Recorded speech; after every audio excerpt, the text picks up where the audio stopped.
Hashem said to Moshe Rabbeinu on Har Sinai, saying, and then the Torah continues and starts talking about Shmita. What's Shmita? Shmita is that every 7 years, a farmer in Eretz Yisrael is required to leave his whole field untouched. Can't work it at all. Can't touch it. Can't put a shovel into the dirt. He has to let it rot. He has to let it just run its own path. We understand, though, why we do that. We do that so to let the earth breathe, to relax, to stop overworking so much.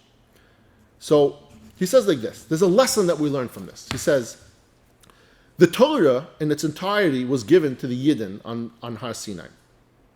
Why is it only that this week's Parsha that it's mentioned? He says the Jews heard all the commandments on Mount Sinai, on Har Sinai, and then he spoke about Shmita.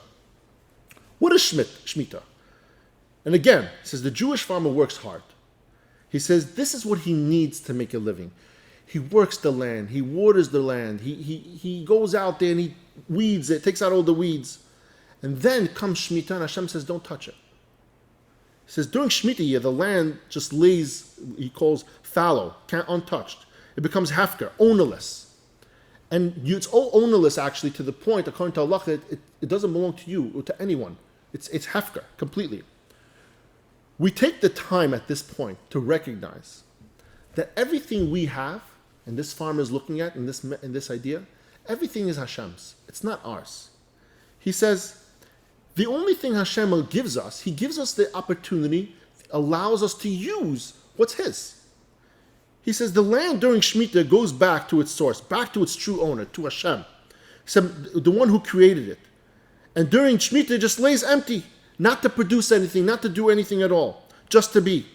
And so the farmer also has to just be. He can't do anything.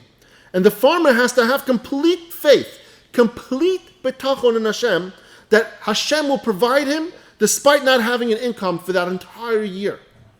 And think of the ramifications of that. Not working it that year means the next year might even be worse.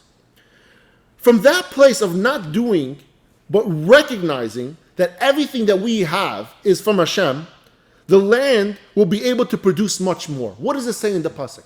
The Pasuk over there says that if you leave your land for Shemitah, then next year, I'm going to give you a crop that's 3 times as full as the years before.